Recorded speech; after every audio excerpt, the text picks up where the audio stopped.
dengan mengucapkan Bismillahirrahmanirrahim, sosialisasi PPDB di wilayah cabang dinas wilayah 6 secara resmi saya nyatakan dibuka.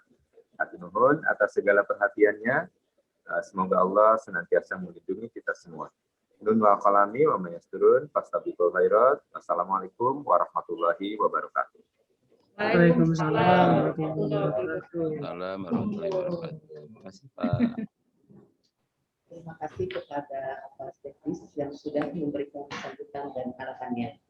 Baik Bapak dan Ibu yang saya hormati, acara selanjutnya yaitu paparan Juknis PPDB tahun 2021 yang akan disampaikan oleh Ibu Dr. Dian Feliciani MPD selaku Sekretaris PPDB Provinsi Jawa Barat. Suaranya kecil ya. Kepada Ibu Dian Feliciani, disilakan. Assalamualaikum warahmatullahi wabarakatuh.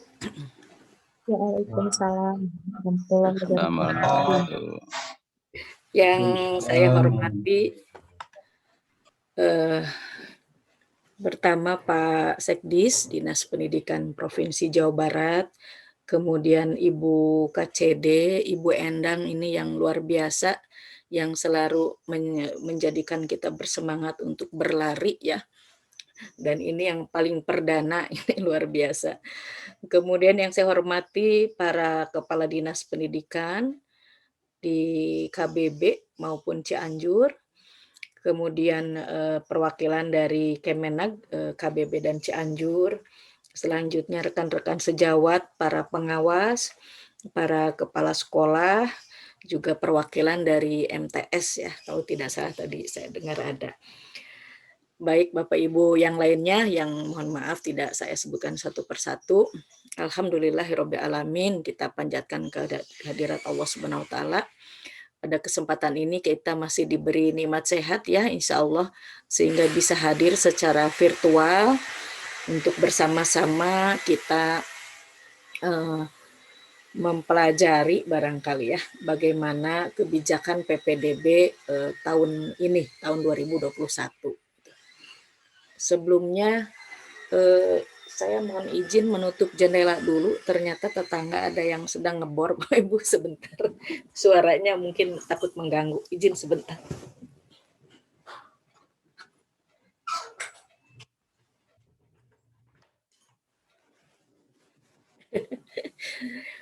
Baik Ibu Bapak, untuk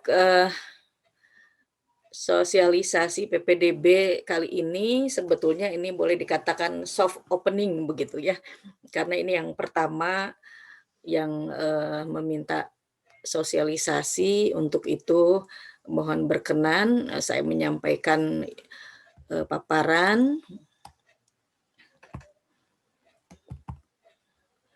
Baik Ibu Bapak, sebagaimana kita ketahui bahwa kalau boleh sebetulnya dari tahun ke tahun ya tidak ada perubahan gitu Ibu Bapak ya. Karena dengan adanya perubahan tentu menuntut sosialisasi yang lebih lagi ya, karena sesuatu hal yang berubah, yang baru bisa jadi tentu perlu pemahaman yang lebih besar daripada mengulang hal yang sama di tahun sebelumnya ya. Namun demikian ternyata kebijakan dari pusat juga dinamis Ibu Bapak, sehingga tentu saja dengan sendirinya di tingkat daerah perlu diadakan lagi penyesuaian regulasi ya, baik menyangkut pergubnya maupun juknisnya gitu. Alhamdulillah Ibu Bapak, setelah melalui kegiatan berbagai uji publik ya, yang terakhir itu kemarin dengan Pak Gubernur, maka dapat saya sampaikan sebagai berikut Ibu Bapak ya. Yang pertama tentu ini hal yang mendasar yang menjadi acuan, sehingga ada sedikit perubahan karena juga terbitnya Peraturan Menteri Pendidikan dan Kebudayaan Nomor 1 Tahun 2021 tentang PPDB Ibu Bapak ya. Nah, hal ini tentu berdampak kepada adanya penyesuaian regulasi. Kemudian landasan hukum yang lain tahun 2020 itu masih kita gunakan terkait dengan bagaimana penyusunan juknis ya, menetapkan zonasi, kemudian tidak menggunakan nilai UN atau nilai ujian lainnya pada jalur afirmasi dan zonasi itu ya. Itu ada di surat edaran Mendikbud nomor 1. Kemudian masih tahun lalu ada regulasi yang masih kita gunakan terkait dengan di sini dikatakan Dinas Pendidikan dan Sekolah menyiapkan mekanisme PPDB mengikuti protokol kesehatan COVID-19 ya, mencegah berkumpulnya siswa dan orang tua secara fisik di sekolah. Itu sebabnya PPDB kali ini pun secara umum dilakukan secara daring, Ibu Bapak ya. Namun mengingat tidak seluruh wilayah di Jawa Barat itu memiliki akses internet yang baik, maka masih diperbolehkan ketika pendaftaran PPDB nanti itu langsung ke sekolah yang dituju dengan catatan dan tentu saja menerapkan protokol kesehatan tersebut ya Ibu Bapak. Kemudian yang selanjutnya masih sama seperti tahun lalu, surat edaran ini menjelaskan ya, nomor 4 ini menjelaskan bahwa jalur prestasi itu didasarkan kepada akumulasi nilai raport atau juga prestasi ya, prestasi kejuaraan. Nah, itu masih sama Ibu Bapak ya. Kemudian dalam hal data kita juga dibantu dengan Pusdatin dari Kemendikbud yang siap memberikan data calon peserta didik. Kemudian Ibu Bapak, surat edaran berikutnya ini terkait dengan penegasan bahwa PPDB tahun ini harus mengacu kepada Permendikbud nomor 1 ya tahun 2021. Dan yang terakhir sekali surat edaran Mendikbud nomor 3 ini baru terbit Ibu Bapak ya, baru terbit tanggal 23 Maret Ibu Bapak ya. Nah, ini menjelaskan tentang pengelolaan petunjuk teknis ya, PPDB, kemudian penetapan zonasi, kemudian ada hal-hal yang harus dikoordinasikan dengan BMPS terkait sekolah swasta, dan yang terakhir di dalam surat edaran ini menegaskan tidak boleh ada jual beli kursi ya. Nah, itu diantaranya yang menjadi acuan utama Bu Bapak ya. Pada prinsipnya pelaksanaan PPDB masih mengacu kepada prinsip objektif Bu Bapak, sesuai dengan aturan ya, norma-norma yang berlaku, transparan ya. Jadi baik nanti ada hasil seleksi yang ada yang diseleksinya oleh sistem secara langsung, itu jelas akan dimuat di website PPDB. Demikian pula yang seleksinya oleh sekolah ya, nanti ada jalur-jalur tertentu yang diseleksi oleh sekolah. Itu pun sama, pada akhirnya itu harus diupload ke website PPDB sehingga masyarakat bisa melihat bagaimana hasil seleksi di sekolah masing-masing ya. Kemudian harus dapat dipertanggungjawabkan tentu ini Ibu Bapak ya. Berikutnya, nah bagaimana persyaratan PPDB Ibu Bapak? Secara umum sebetulnya masih sama ya, masih sama. Yang pertama persyaratan umum tentu saja ada ijazah.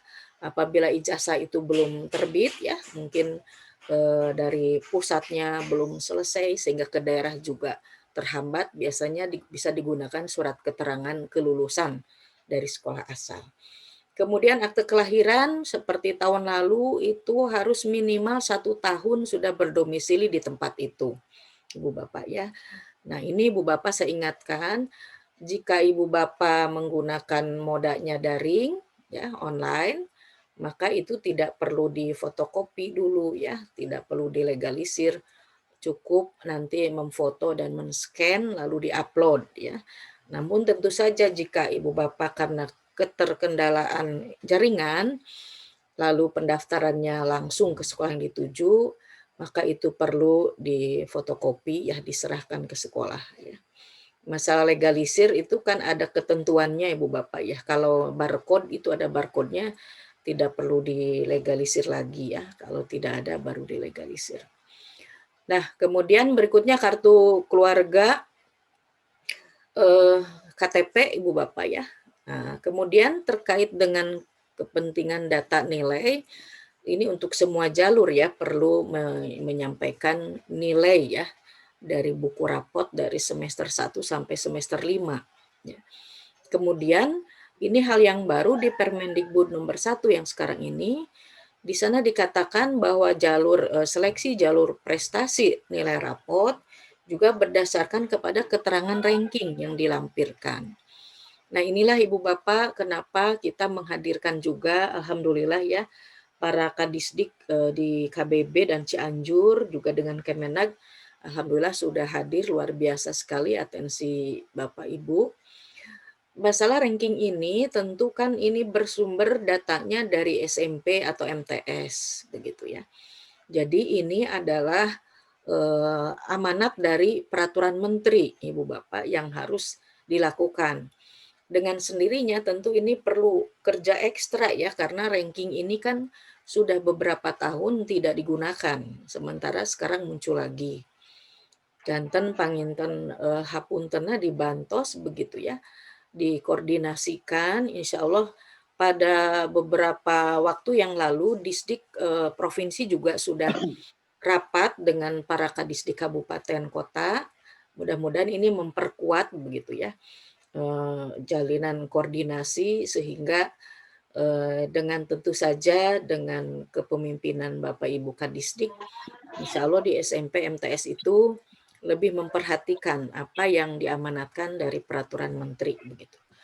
Nah, disinilah perlu kita komunikasikan tentang ranking yang artinya barangkali kalau di sekolah sudah ada namanya elektronik raport atau e-raport ya, bersyukur alhamdulillah bisa dengan cepat ya dengan Excel itu dihitung rankingnya, kemudian jumlah totalnya dan sebagainya. Mudah-mudahan ini tidak menjadi kendala karena kita sama-sama melakukan hal yang sama ketika di tingkat menengah juga membantu para siswa ke perguruan tinggi begitu ya. Ada pekerjaan yang harus kita layani dari para peserta didik kita.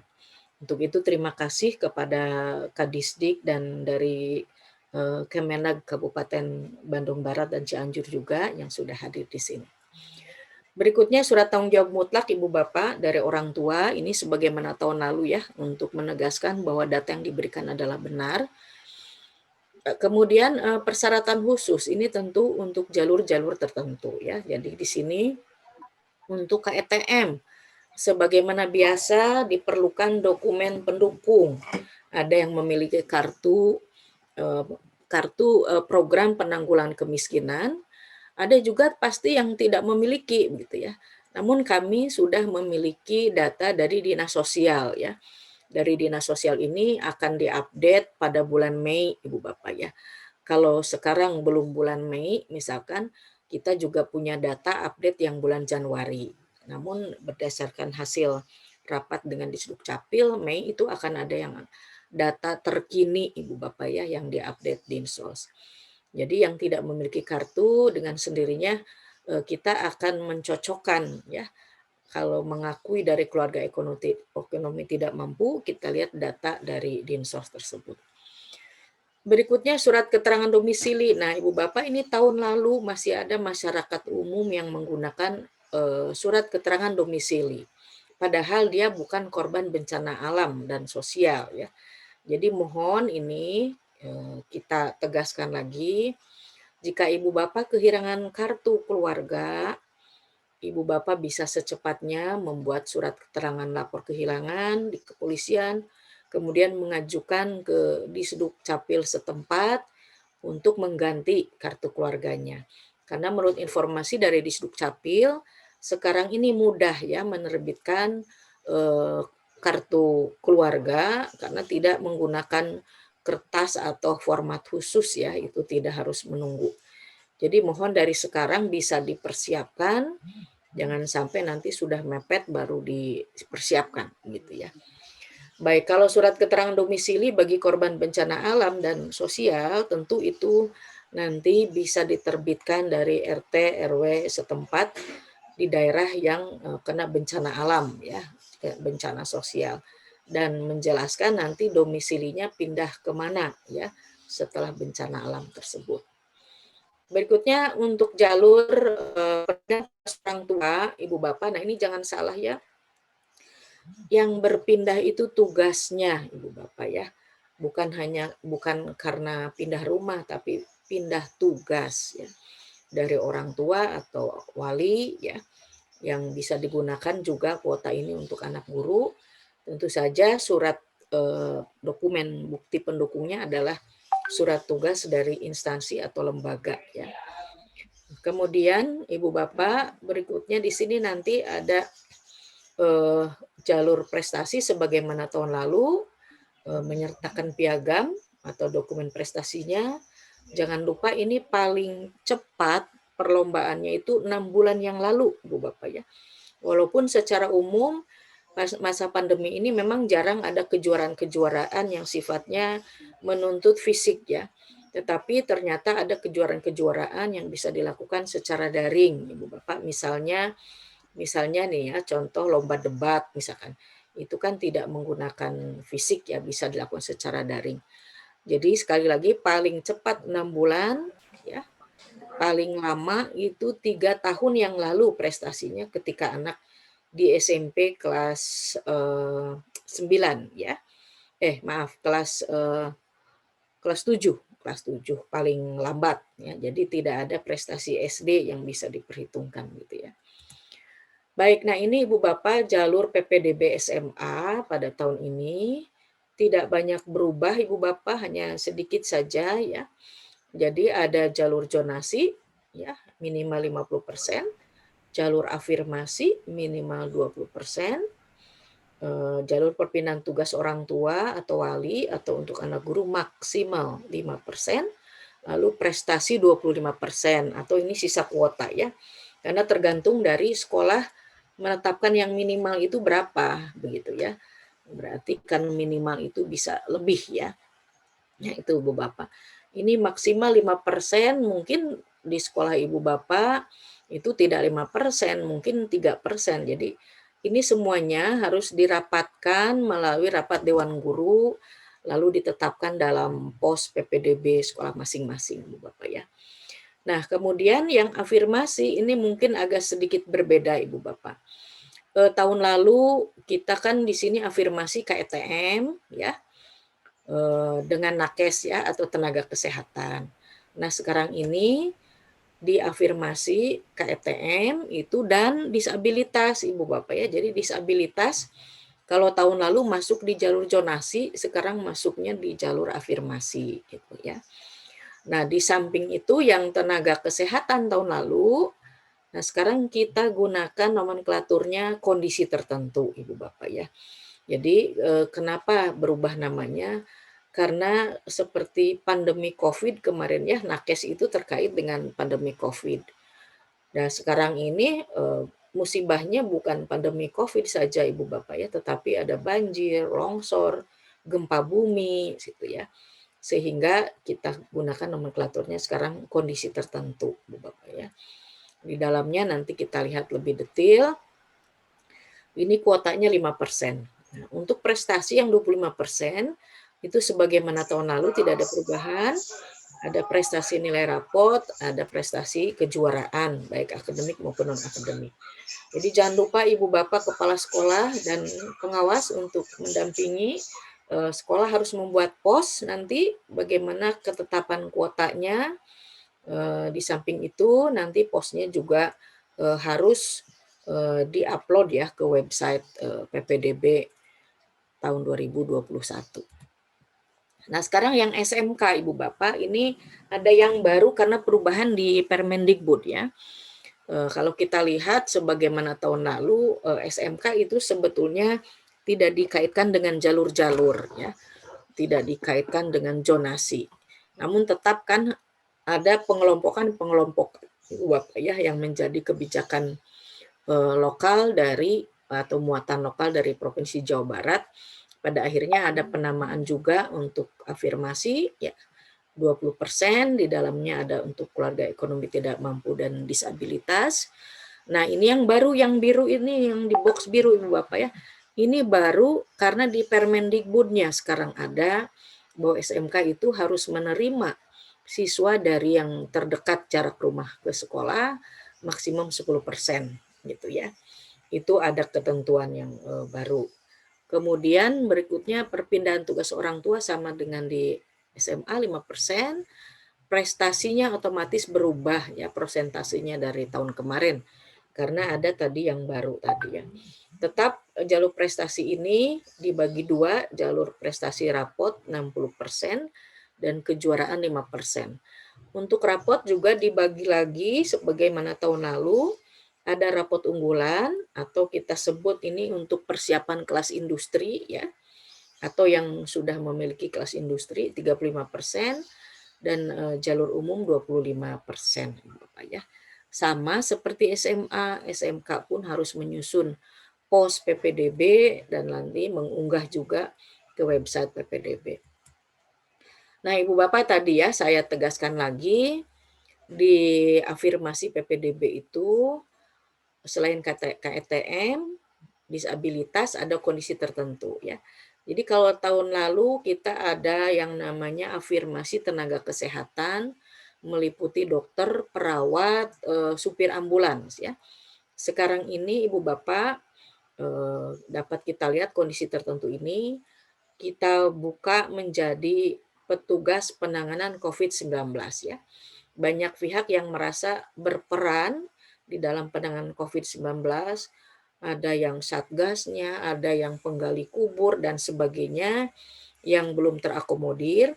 Namun tetap ini kuotanya kan hanya 5%, jadi bersaing juga nanti di jarak Bapak ya. Kemudian tadi korban bencana alam dan sosial. Ini yang kita sebut kondisi tertentu Bapak ya. Jadi kalau kita lihat Ibu Bapak di SMA paling besar untuk zonasi, di SMK itu nilai jalur prestasi nilai rapot umum ya. Baik, berikutnya Ibu Bapak, apa yang akan dilakukan, apa yang harus disiapkan gitu ya. Insya Allah nanti dalam waktu dekat akan ada bimbingan untuk operator ya Ibu Bapak ya, nanti diinformasikan lebih jauh ke para KCD. Nah, di dalam agenda PPDB sendiri ada yang disebut dengan persiapan PPDB ya. Yaitu yang pertama pembagian akun ke sekolah, ke SMP, ke MTS ya. Insya Allah nanti kita berkirim surat ke para Kadisdik kabupaten kota dan ke Kemenag kabupaten kota berkoordinasi bahwa kita akan menyerahkan akun ke para sekolah ya SMP, MTS dalam hal ini mungkin operator dapodiknya gitu. Nah, ini mohon bantuan dari Dinas Pendidikan Kabupaten Kota dan Kemenag Kabupaten Kota supaya akun yang nanti kami serahkan itu juga bisa secepatnya tersebar kepada para siswa begitu ya. Tentu bisa secara teknis Ibu Bapak kepala sekolah SMP atau MTS bisa bekerja sama dengan wali kelas disamping dengan operator gitu ya. Karena diharapkan tanggal 4 sampai tanggal 7 itu sudah terbagikan kepada para siswa. Kemudian dimulai tanggal 5 sampai 21 Mei akan dilakukan nanti upload nilai raport. Ya, ini pun kami sangat membutuhkan bantuan dari SMP MTS. Kalau ada pertanyaan kenapa harus kami begitu ya. Pertama tentunya dalam hal ini diharapkan tidak ada error input ya oleh siswa ya, dan insya Allah tentu dengan dibantu SMP MTS sebelumnya nilai-nilai ini sudah terverifikasi dan memiliki akuntabilitas ya. Jadi kalau ada error input nilai raport, kami tidak usah menyisir sekian ribu anak gitu ya yang mendaftar, tapi cukup menghubungi operator sekolah gitu. Jadi lebih efisien juga, lebih efektif. Itu sebabnya kenapa kita meminta dari sekolah asal menginput gitu ya. Kalaupun seandainya di sekolah asal di daerah tertentu itu kesulitan membantu karena jaringan yang tidak baik, maka sekolah asal itu bisa membawa data tersebut lalu disampaikan ke sekolah yang dituju. Insya Allah nanti sekolah yang dituju itu bisa membantu menginput nilai raport tersebut gitu ya. Nah, ini kenapa didahulukan tidak bersamaan pada saat pendaftaran? Tentu itu juga menghindari jika ada kesalahan input, ada masa untuk perbaikan gitu ya. Itu Ibu Bapak. Kemudian selanjutnya untuk SMA ya 17 sampai 21 Mei, mohon maaf ini salah ketik nih ya. sekolah-sekolah harus menginput kuota atau daya tampung sekolah sesuai dengan apa yang dituliskan di dalam pos ya masing-masing gitu ya. Nah, itu di dalam pos sebagaimana tahun lalu saya kira tidak ada perbedaan yang akhirnya nanti harus diupload ke website PPDB sehingga masyarakat nanti bisa melihat gitu ya bagaimana aturan di SMA X, di SMA Y atau di SMK atau di SLB berdasarkan pos yang diunggah ke website PPDB gitu ya. Berikutnya Bapak Ibu, setelah daya tampung ini juga dilaporkan ke cabang dinas, maka di cabang dinas akan melakukan verifikasi ya kuota tersebut.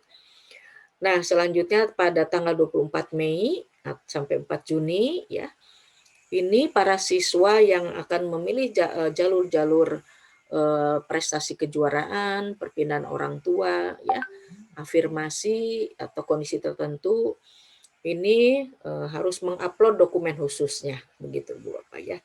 Nah, ini Bu Bapak resiko kita menggunakan daring ya masih ada ditemukan dari evaluasi PPDB tahun lalu kan kesalahan input ya.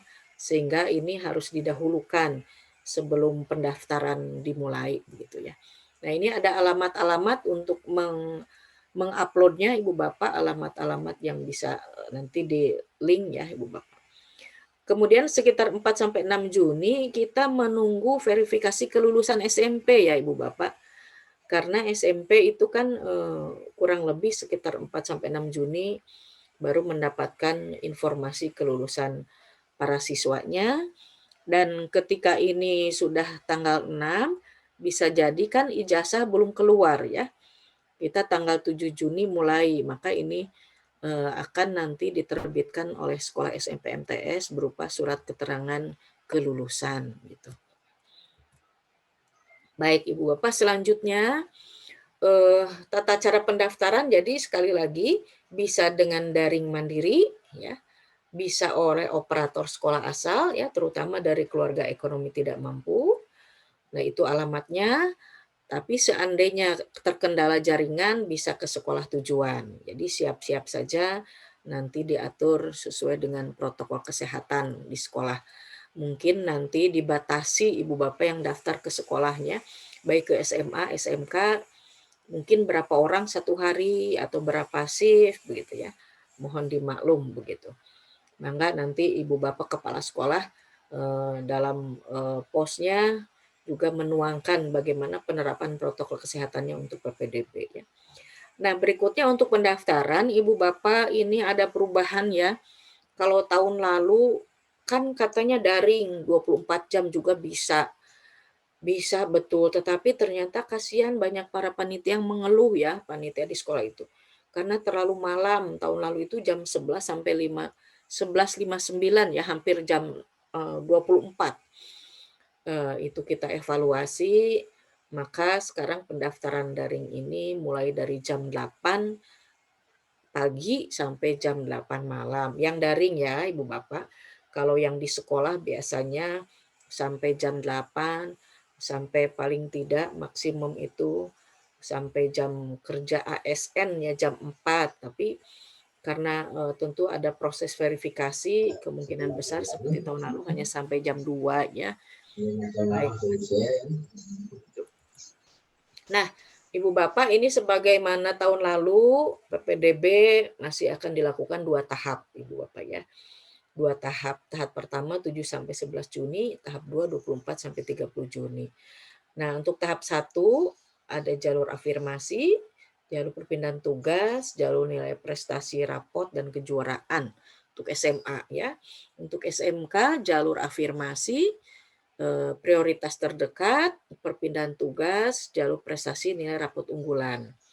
Sedangkan di tahap 2-nya SMA hanya jalur zonasi, sedangkan SMK jalur rapot umum.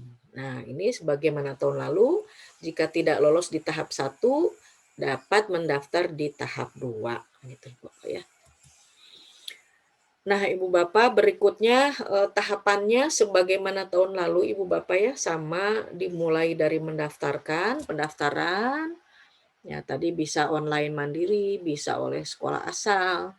Kalau tidak ada jaringan bisa langsung ke sekolah ya. Maka tetap menjaga protokol COVID. Selanjutnya nanti ketika sudah pendaftaran akan diverifikasi data siswa itu oleh sekolah ya. Diverifikasi ini artinya disandingkan, dipadankan dengan database yang kita miliki ya. Kita memiliki berbagai data, sumber data dari berbagai pihak gitu ya. Jadi misalnya nih saya juara karate misalkan.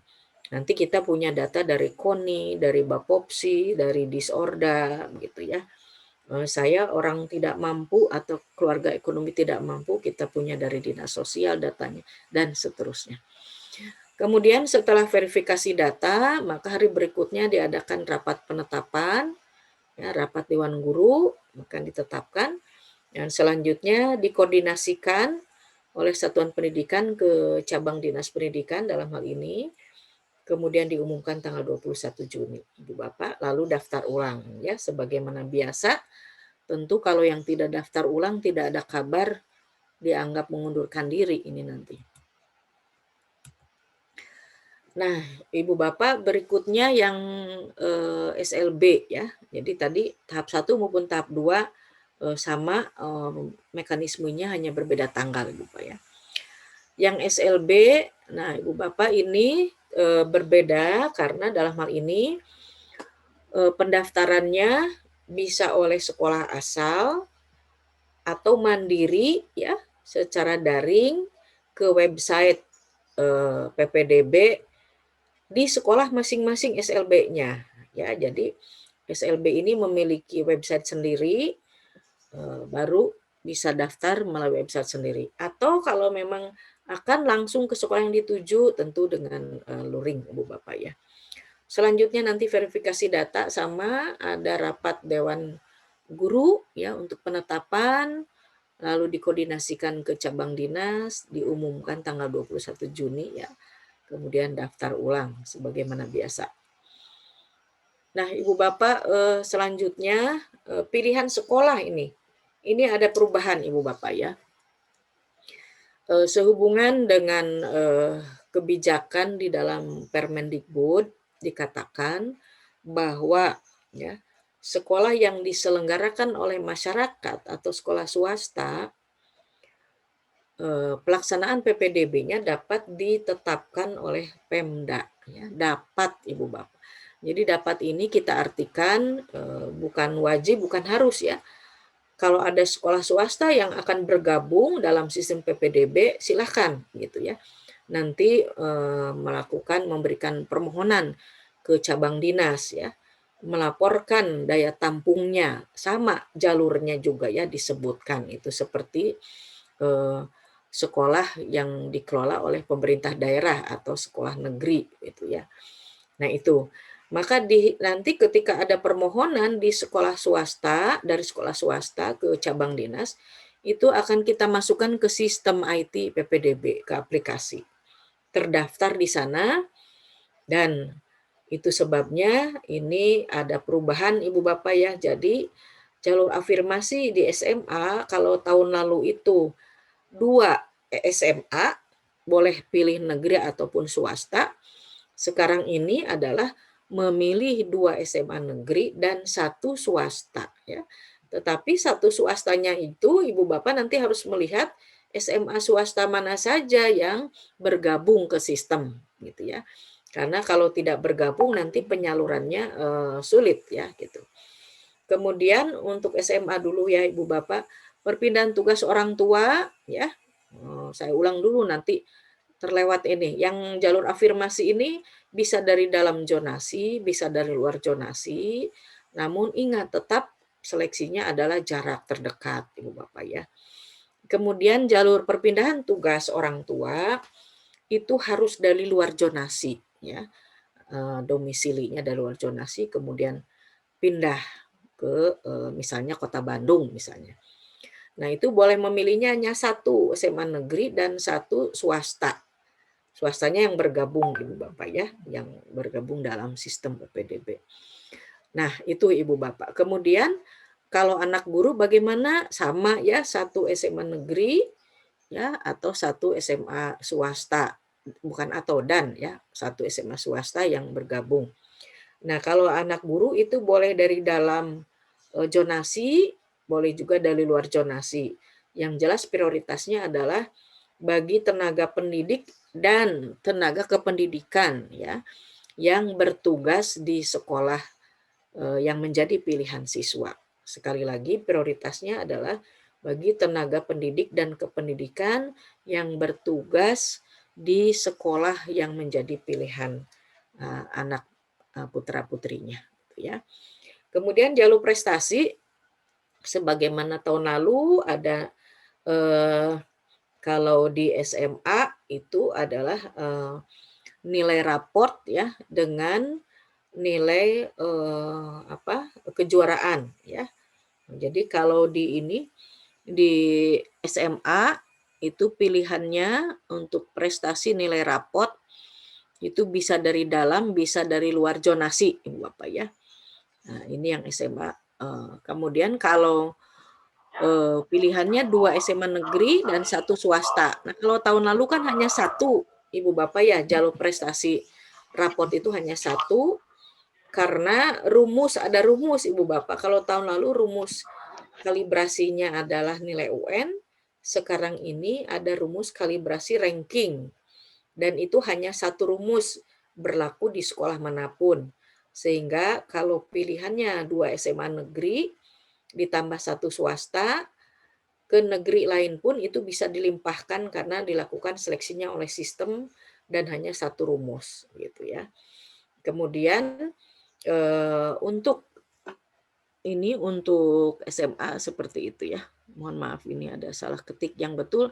2 SMA negeri, 1 SMA swasta ya. Yang bawahnya mohon maaf ini tidak terdelete. Berikutnya Ibu Bapak yang zonasi ya, dalam zonasi harus dari dalam zonasi ini 2 SMA negeri dan 1 swasta ya. Selanjutnya SMK.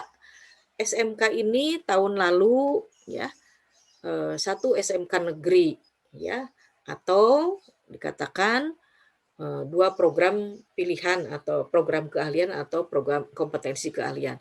Nah, sekarang ini untuk afirmasi 1 SMK negeri, 1 swasta. Ini sama swastanya juga, swasta yang bergabung ke dalam sistem dan ketika itu nanti swasta menjadi pilihan harus yang memiliki program keahlian yang sama ya. Jadi kalau ada pelimpahan nanti oleh sistem itu sudah sesuai programnya.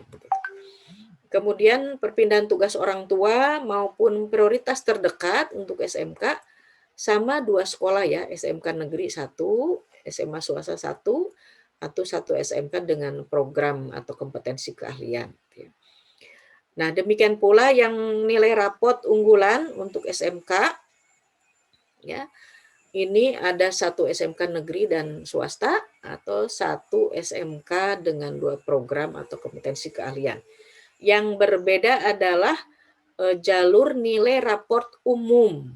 Nah, kalau nilai raport umum ini ada 3 SMK ya. Jadi 2 SMK negeri dan 1 SMK swasta atau 1 SMK dengan 2 program kompetensi keahlian.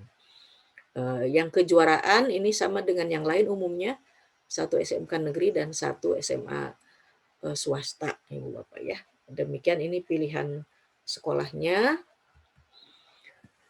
Nah, sekarang bagaimana seleksinya Ibu Bapak? Ini tidak banyak perubahan seperti tahun lalu.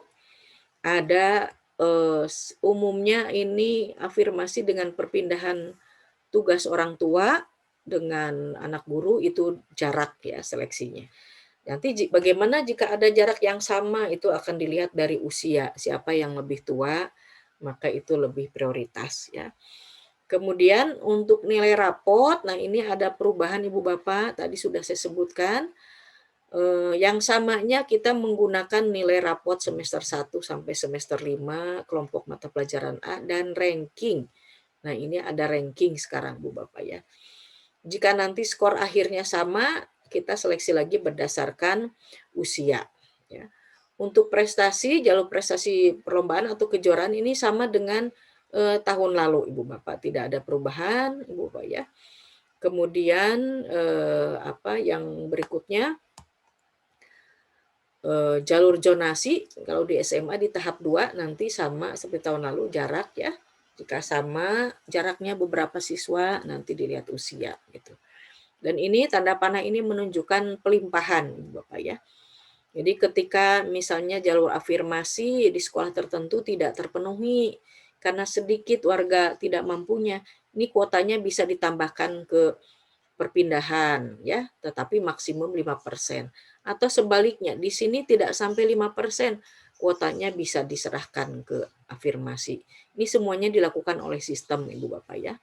Atau dari sini misalnya dari perpindahan juga tidak terpenuhi, sementara ke afirmasi sudah sesuai kuota, tidak bisa menerima lagi, maka dilimpahkan ke prestasi nilai rapot. Dan seterusnya Ibu Bapak ya. Ini adalah pelimpahan kuota ketika salah satu jalur tidak terpenuhi dan pelimpahannya oleh sistem gitu ya.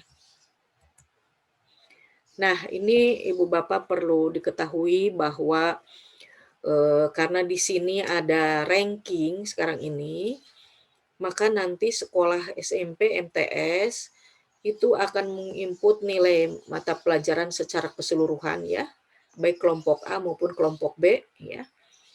Di MTS juga sama, semuanya diinput gitu ya.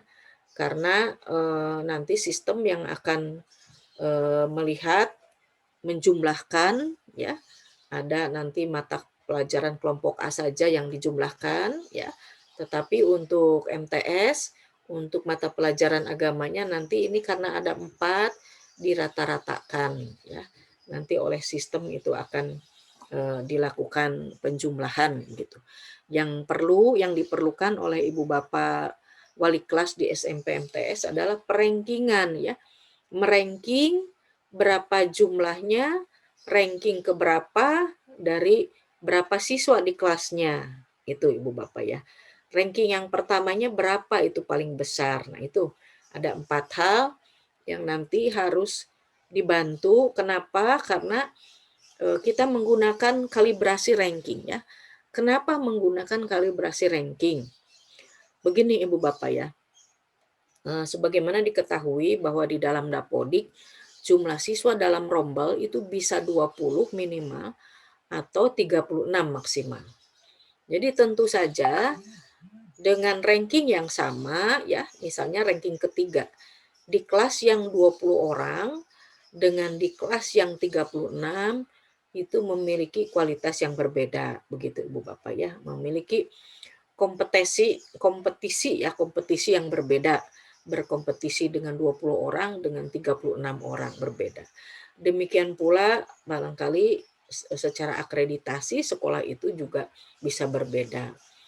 Nah, perbedaan-perbedaan ini, perbedaan jumlah rombel di satu sekolah dengan sekolah lain, karena kita berbicara ini calon peserta didik dari negeri dan swasta begitu ya.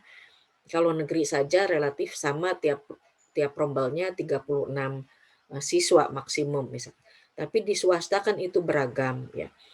Nah, itu sebabnya kami memutuskan adanya kalibrasi ranking sehingga insya Allah lebih berkeadilan begitu ya dengan keberagaman jumlah siswa dalam rombel. Maka nanti rumus kalibrasi ini akan menggunakan seperti ini Ibu Bapak, tapi jangan khawatir, jangan aduh nanti harus ngitung gitu ya, tidak ya, karena ini nanti akan dilakukan oleh sistem IT. Yang penting di SMP itu datanya lengkap yang diinput gitu ya, tadi nilai rapot tadi. Nah Ibu Bapak kita lihat di sini, jadi nanti skor akhir itu akan melibatkan jumlah nilai 7 mata pelajaran kelompok A, ini yang atas ya, kepada rapot ya, dari masing-masing semester ya Bu Bapak. Kemudian melibatkan jumlah nilai 10 mata pelajaran, ya berarti semua mata pelajaran yang harus dijumlahkan itu nanti dilakukan oleh sistem Ibu Bapak ya. Ya, jangan khawatir SMP MTS ini nanti oleh sistem. Yang penting Ibu Bapak menginput dan menetapkan ranking ya. Kemudian jumlah siswa tiap kelasnya ya. Karena nanti Jumlah siswa tiap kelas itu akan mempengaruhi nilai K-nya di sini ya, ada di rumus kalibrasi ini ada K ya untuk jumlah siswa pendaftar di kelas, maksudnya ya di kelasnya masing-masing, dan R-nya adalah ranking gitu. Nah, dengan rumus ini maka kalau kita simulasikan misalnya Ibu Bapak ya, ini kan tadi sudah saya sebutkan ada yang diinput oleh sistem, ada yang diinput oleh SMP atau MTS. Jadi ini yang oleh MTS atau SMP nilai 10 mata pelajaran yang tertinggi yaitu ranking 1 Bu Bapak ya. Jumlah siswa tiap kelasnya, kemudian rankingnya keberapa. Itu Ibu Bapak. Sedangkan yang lain ini nilai 7 mata pelajaran ini akan dijumlahkan oleh sistem IT ya. Kemudian kita gunakan rumus dan itu pun dihitungnya oleh sistem IT ya Ibu Bapak. Ini saya contohkan perhitungan. Misalnya ini ada anak dengan nilai 450, dia ranking ke-10, tetapi di kelas yang 20 orang gitu ya. Nah, kita lihat yang sama lagi, saya beri bulatan. Ini sama nilainya 450 dan ranking pertamanya di kelas itu 840 ya, tetapi jumlah siswanya dalam rombel ini 36, ini 20 berbeda ya. Ketika sudah dimasukkan ke dalam rumus kalibrasi ya, maka ini nilai siswa yang 450 di rapotnya menjadi 510,34 setelah dikalibrasi ya. Sedangkan yang di kelasnya 20 siswa. Sedangkan yang di kelasnya 36 ini 521,94 ya. Jadi berbeda setelah dikalibrasi Ibu Bapak ya. Itu semoga Ibu Bapak maklum dan paham kenapa ada rumus kalibrasi. Dan ini di semua SMA ini sama rumusnya, hanya satu ya.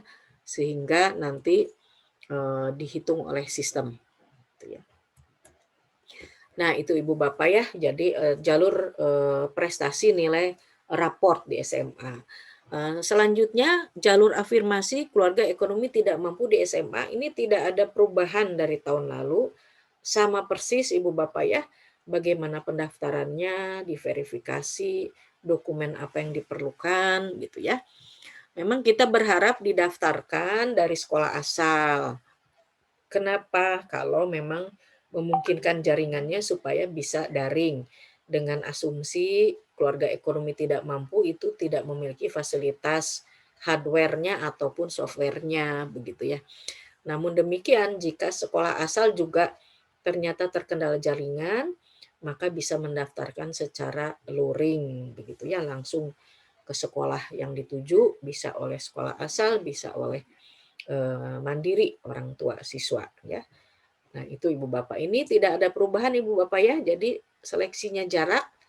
Nanti kalau tidak diterima di negeri, tadi kan 2 negeri 1 swasta ya.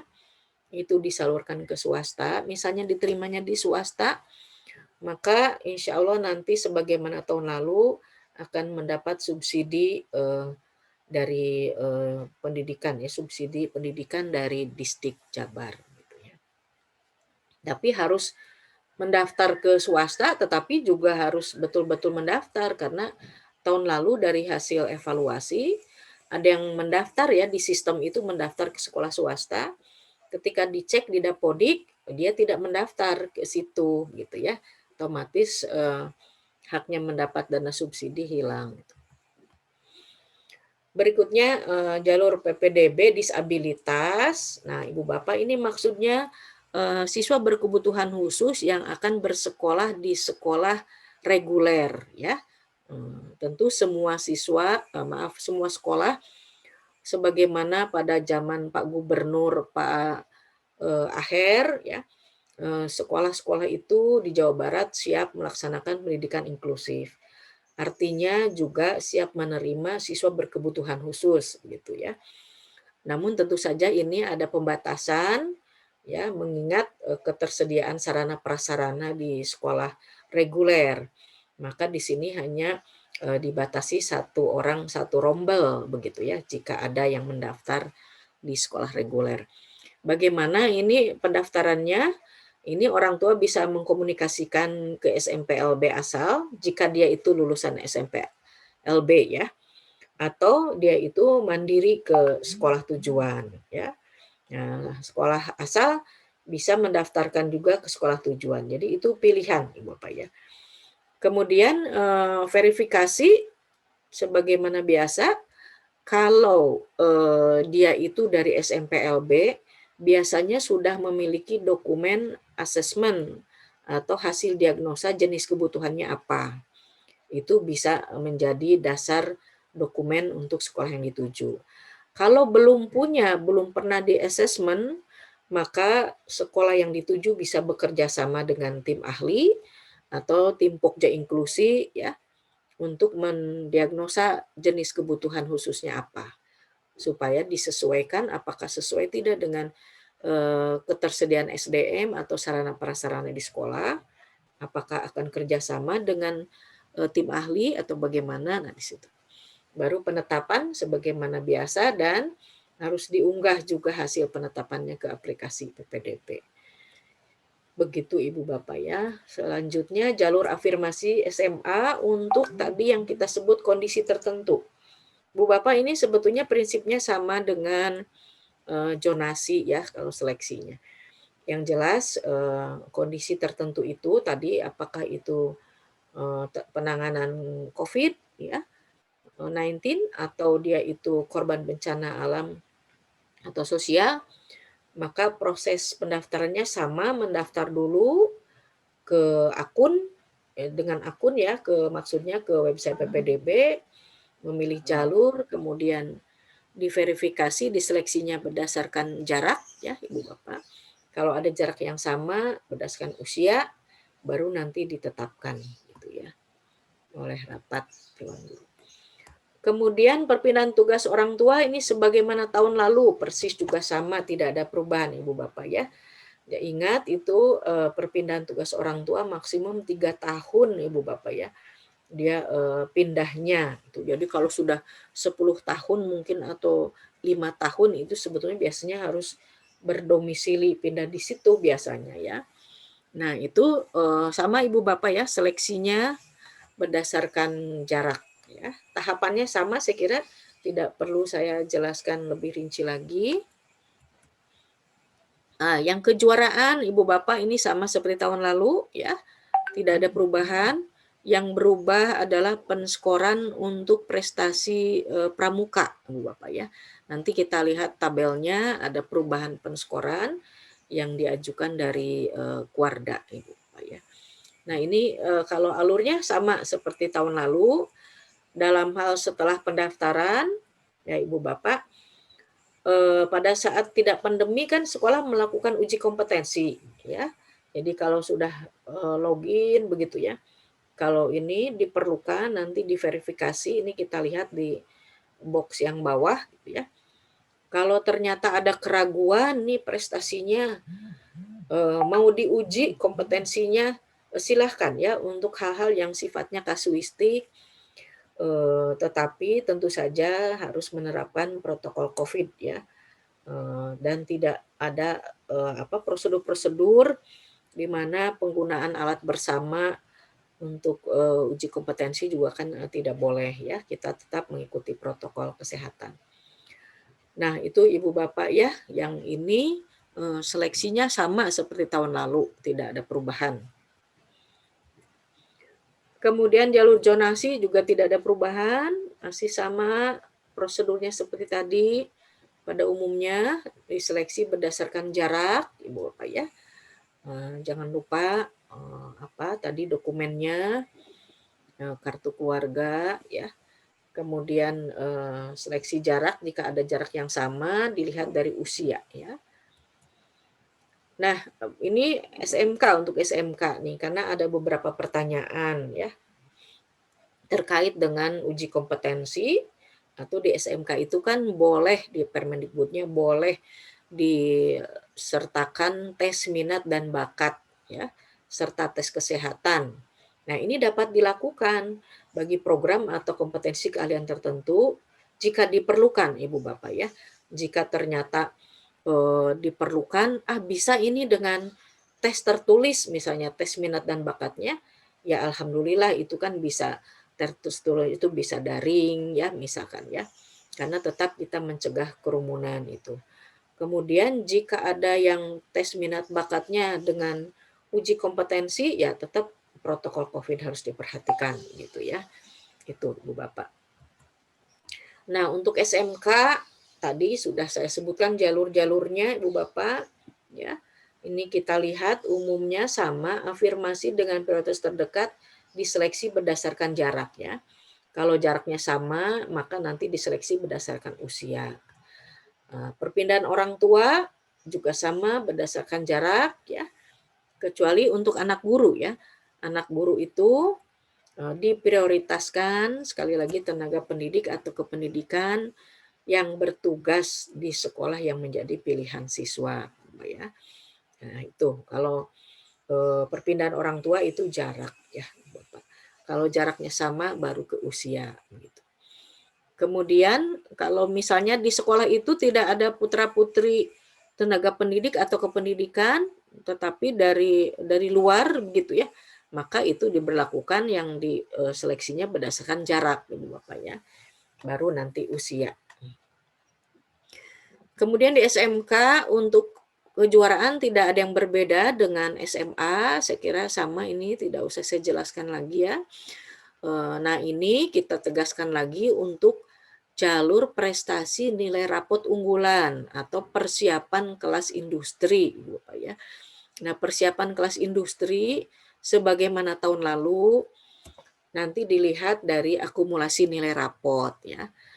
Dari semester 1 sampai semester 5. Kemudian ada persyaratan khusus ya. Misalnya tidak boleh buta warna misalnya untuk SMK jurusan analis kimia ya, kimia analis misal, tidak boleh buta dan sebagainya, itu persyaratan khusus misalnya, atau kesehatan. Dan ada persyaratan minimal nilai mata pelajaran tertentu Ibu Bapak ya, nanti kita lihat tabelnya. Seperti tahun lalu misalnya pariwisata itu mata pelajaran bahasa Inggris minimal 80 misalkan. Nah, itu ada tabelnya, nanti kita lihat untuk jalur prestasi nilai rapot unggulan atau persiapan kelas industri, Ibu Bapak ya. Nah, Ibu Bapak, untuk sekolah-sekolah yang belum memiliki kelas industri, ya, ini perlu saya sampaikan di sini bahwa SMK pun kan harus merintis kalau belum ya, bekerja sama dengan dunia usaha, dunia industri gitu. Jadi misalnya pertama seleksi dulu melalui sistem PPDB. Nah, nanti bisa diikuti dengan tes bekerja sama dengan dunia usaha, dunia industri, begitu Ibu Bapak ya. Kalau ternyata tidak lulus di tes dengan dunia usaha, dunia industri, maka dia bisa digabungkan dengan kelas yang dari nilai rapot umum nanti siswanya, begitu. Itu untuk SMA ya. Nah, untuk prestasi nilai rapot umum ini hanya melihat nilai rapot saja semester 5, semester 1 sampai semester 5 mata pelajaran kelompok A ya, di peringkat nanti. Kalau ada yang sama nanti nilainya baru dilihat usia ya. Baik Ibu Bapak, ini KRTM dari SMK saya kira sama Bu Bapak ya. Perbedaannya itu tadi untuk SMK itu di dalam verifikasi jika memang dia akan ada tes minat dan bakat bisa dilakukan, kalau di SMA kan tidak ya. Nah, bisa dilakukan artinya disesuaikan dengan kondisi pandemi Bu Bapak ya. Itu bedanya. Selebihnya sama seleksinya dari jarak untuk keluarga ekonomi tidak mampu. Kemudian prioritas terdekat jalur ini di SMK sama tentu saja jarak Ibu Bapak ya. Karena prioritas terdekat jadi jarak. Nah, ini secara umum hampir sama dengan zonasi Ibu Bapak ya. Hanya bedanya itu kembali di SMK itu boleh atau dapat ya melakukan tes minat dan bakat jika diperlukan untuk program atau kompetensi keahlian tertentu. Kalau tidak ya tidak perlu begitu Bu Bapak ya. Selanjutnya Untuk SMK, jalur perpindahan orang tua ini sama dengan SMA, Ibu Bapak ya. Jadi tidak saya jelaskan kembali. Untuk jalur prestasi juga alurnya sama dengan di SMA ya. Untuk jalur prestasi intinya jika ada kasuistik, ada yang harus ditelusuri lebih jauh, harus diuji kompetensinya. Nah, itu adalah hal-hal yang harus disesuaikan dengan kondisi pandemi. Ya. Nah, ini Ibu Bapak ya yang tadi saya sebutkan jalur prestasi nilai rapot unggulan atau persiapan kelas industri ya. Nah, ini secara umum alurnya sama Ibu Bapak ya, hanya bedanya tadi di persyaratan seleksinya. Kita lihat di box yang sebelah sudut kanan ini ya di bawah. Jadi selain nilai rapot, ada mata pelajaran tertentu yang nilainya harus mencapai nilai minimal dan ada syarat khusus kesehatan. Ini ya. Baik, nah ini saya jelaskan untuk SMK, Ibu Bapak ya, yang sudah memiliki kelas industri ya, atau akan ya. Kalau yang sudah memiliki kelas industri, misalnya akan ada nanti seleksi pada kelas industri, dapat dilaksanakan tes tersebut ya tersendiri dengan ketentuan dan persyaratan yang disesuaikan keperluan DUDI-nya ya, dunia usaha, dunia industri. Kemudian harus melaporkan ke Dinas Pendidikan, tentunya melalui cabang Dinas Pendidikan.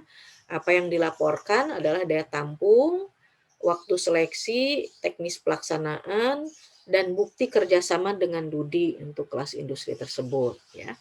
Lalu jadwal pendaftarannya juga dan seleksi kelas industri dilakukan bisa bersamaan dengan PPDB online pada saat verifikasi atau nanti setelah seleksi PPDB online, Ibu Bapak ya. Nah, ini persyaratan mata pelajaran tertentu nilai minimalnya harus terpenuhi jika memilih jalur prestasi nilai rapot unggulan ya. Saya ambil contoh misalnya di teknologi bidang keahlian teknologi rekayasa, IPA dan matematik itu harus minimal 80 dan tidak buta warna gitu ya. Berbeda dengan yang pariwisata nomor 8 yang minimal 80-nya adalah bahasa Inggris dan matematik. Nah, itu Ibu Bapak tergantung dari bidang keahliannya ya. Nah, kemudian untuk prestasi nilai rapot umum SMK tadi sudah dijelaskan secara alur itu sama Ibu Bapak ya. Bisa daring mandiri atau kalau ketika jaringan terkendala bisa langsung ke sekolah yang dituju dengan menerapkan protokol COVID, Bapak ya.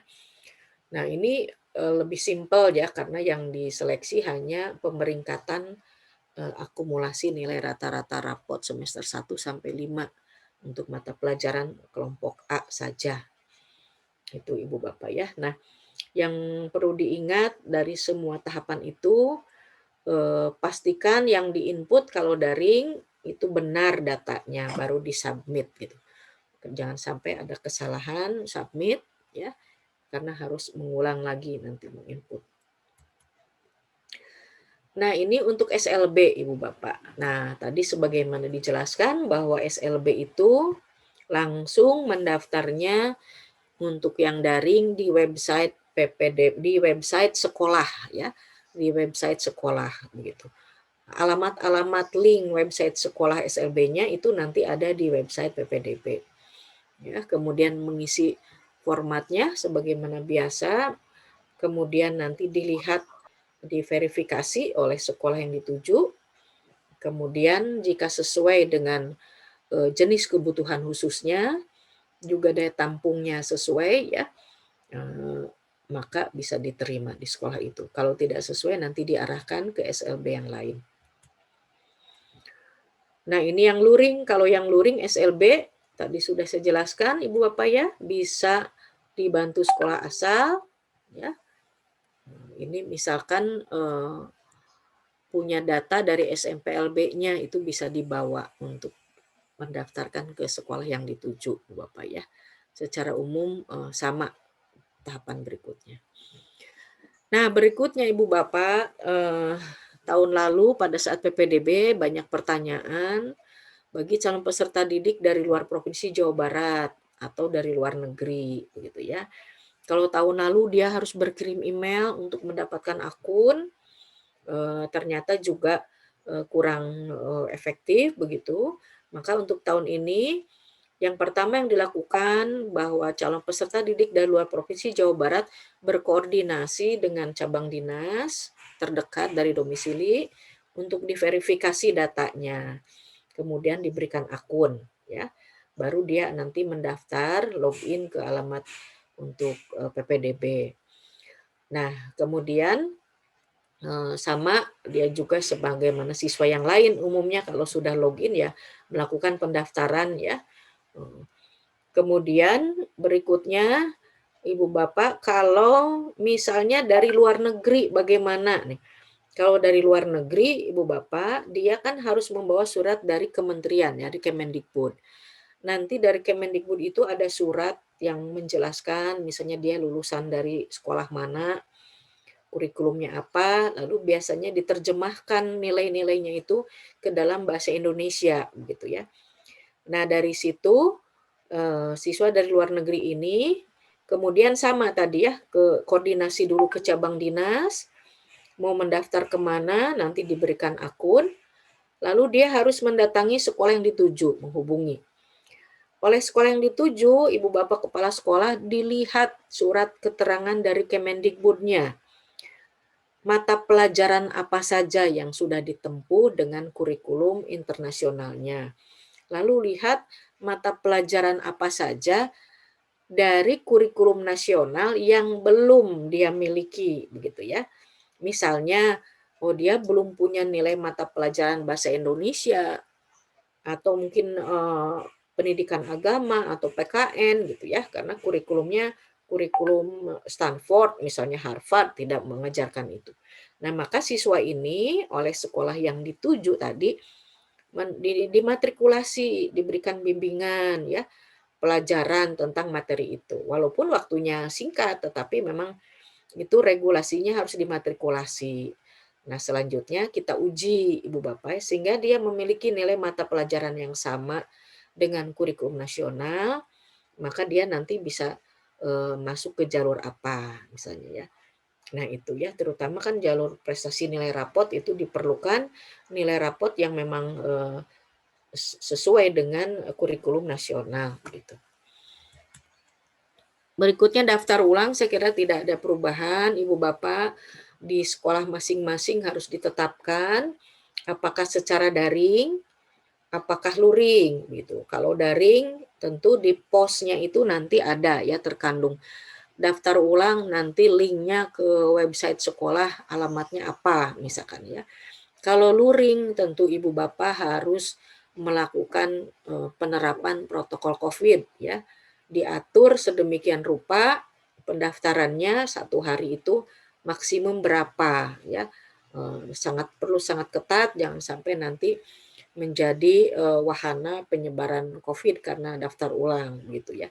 Silahkan dipertimbangkan baik-baik Ibu Bapak ya. Kalau di daerah yang terkendala jaringan itu sudah kemungkinan besar tentu itu luring daftar ulangnya ya. Nah, berikutnya hal terakhir yang perlu diperhatikan ketika ada pengaduan Ibu Bapak sebagaimana tahun lalu di sekolah itu dalam kepanitiaan harus ada PPID ya, pejabat pelaksana informasi dan dokumentasi ya. Di dalam kepanitiaan tentu nanti dibagi ada yang tugasnya memberikan informasi atau menerima pengaduan gitu. Nah, ini sebagaimana tahun lalu upayakan selesai di sekolah gitu, di satuan pendidikan. Begitu ya. Jangan sampai harus cobi ke cabang dinas, cobi ke distrik provinsi misalnya. Kita upayakan selesai di sekolah.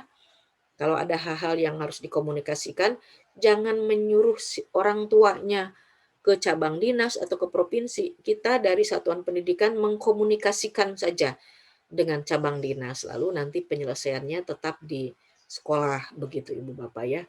Itu juga tuntutan kepala sekolah dan tim sebagai pemimpin sekolah bagaimana kemampuan mengatasi dan memecahkan masalah begitu ya. Mudah-mudahan saya yakin bisa diselesaikan di sekolah. Nah, kalau seandainya sama sekali tidak bisa dipecahkan, tentu diharapkan tidak orang tuanya yang berangkat ya. Ibu Bapak komunikasilah dengan cabang dinas dari panitianya. Biarkan nanti orang tua menunggu kapan misalnya penyelesaiannya datang lagi, misalkan begitu ya. Jadi pusatkan di sekolah begitu. Demikian selanjutnya di cabang dinas pun kalau tadi ada hal yang diadukan dari sekolah belum bisa terselesaikan akan dikomunikasikan ke atas. Jadi mohon dihindarkan sekali lagi meminta orang tuanya datang ke tingkat yang lebih tinggi berikutnya gitu ya. Nah, perlu diketahui Ibu Bapak dalam hal pengaduan itu secara formal yang disampaikan ke Disdik itu paling lambat 3 kali 24 jam. Jadi 3 hari dari waktu pengumuman pada setiap tahap. Misalnya tahap 1 ya, sudah selesai, masih ada pengaduan nih. Itu maksimum 3 hari dari pengumuman tahap 1 itu harus bisa diterima dan diselesaikan gitu ya. Jadi mohon ini ke orang tua juga tersampaikan, jangan sampai masalahnya sudah lama baru datang gitu ya. Jadi diharapkan orang tua juga mengetahui ini. Kemudian kalau pengaduan dari luar bagaimana? Tentu dari luar itu mungkin saja Bapak Ibu masyarakat mengadunya mungkin ke ombudsman ya atau ke Komisi Informasi Publik. Kalau itu tidak bisa kita batasi 3 kali 24 jam ya. Tetapi kalau yang ke sekolah, ke cabang dinas, ke provinsi kita bisa memberikan batasan waktu untuk pengaduan gitu ya. Sebagaimana tahun lalu tentu harus diupayakan yang mengadu adalah prioritas yaitu orang tua ya atau siswa yang bersangkutan. Menyerahkan fotokopi identitas pelapor, mengisi formulir pengaduan, berarti Ibu Bapak nanti menyiapkan formulir pengaduannya. Kalau dia mengadukan fotokopi ya, ada foto bukti permasalahannya apa. Kalau itu laporannya melalui daring berarti diupload ya. Kalau langsung maka tertulis gitu. Itu kalau permasalahan yang umum Ibu Bapak ya. Kalau permasalahan terkait IT, maka kita lihat di sini alurnya dari pihak Satuan Pendidikan ya sebagaimana tadi tahapan pengaduan mengisi formulir disediakan, identitasnya jelas, bukti yang dilaporkan ya. Ada pendokumentasian di sekolah tentang pengaduannya. Lalu ini dikoordinasikan ke cabang dinas. Tetapi untuk karena ini sistem ya pengaruhnya sangat luas. Di satu hal operator juga bisa berkoordinasi dengan tim IT di helpdesk di provinsi begitu ya. Dan nanti responnya dari panitia provinsi ini akan disampaikan ke satuan pendidikan. Ya, begitu. Nah, Ibu Bapak, ini perlu diperhatikan bersama di dalam Permendikbud nomor 1 itu ada larangan ya. Pasalnya kalau di Permendikbud ini nanti di pasal 27, kalau di Pergub nanti di pasal 40 ya. Di Pergub ini yang saya munculkan. Secara substansi ini hanya memindahkan sebetulnya apa yang tercantum di dalam Permendikbud ya. Dinyatakan di sana dalam tahapan pelaksanaan PPDB, sekolah yang diselenggarakan oleh masyarakat, nah ini berarti sekolah swasta ya, yang telah menerima bantuan operasional sekolah, nah ini Bapak Ibu tentu sesuai dengan bantuan yang diterima apakah dari pemerintah pusat atau dari pemerintah daerah ya. Ya, penamaannya kalau di Permendikbud bantuan operasional sekolah. Jadi di sini dilarang memungut biaya, memungut, Bu Bapak ya. Nah, bagi sekarang mungkin pesertanya SMA negeri ya, belum ke swasta. Tetapi tidak apa-apa, ini saya sampaikan. Jadi kalau yang selama ini sekolah swasta yang menerima dana BOS mungkin pada saat pendaftaran menerima pungutan, pungutan artinya kan suatu dana yang besarnya ditentukan, waktu pengumpulannya ditentukan. Nah, ini tidak boleh bagi yang sudah menerima dana BOS ini ya. Kemudian yang berikutnya sekolah yang diselenggarakan oleh pemerintah daerah, berarti ini sekolah negeri ya. Dilarang melakukan pungutan atau sumbangan yang terkait pelaksanaan PPDB. terkait dengan perpindahan peserta didik ya, dan melakukan pungutan untuk membeli seragam atau buku tertentu yang dikaitkan dengan PPDB. Nah, itu Ibu Bapak barangkali untuk mengingatkan Ibu Bapak kepala sekolah ya. Nah, itu Ibu Bapak apa yang insya Allah yang tertuang dalam Juknis dituangkan ke PowerPoint tadi. Mudah-mudahan menjadi gambaran apa yang akan dilaksanakan dan bisa menjadi bahan antisipasi perencanaan Ibu Bapak membuat POS ya. Demikian paparannya dan tagline PPDB tahun ini adalah semua sekolah sama ya. Nah, semua sama dan tentu saja artinya semua sekolah mampu mengembangkan potensi peserta didik. Terima kasih atas perhatiannya. Mohon maaf jika ada kekurangan. Saya kembalikan kepada moderator. Assalamualaikum warahmatullahi wabarakatuh.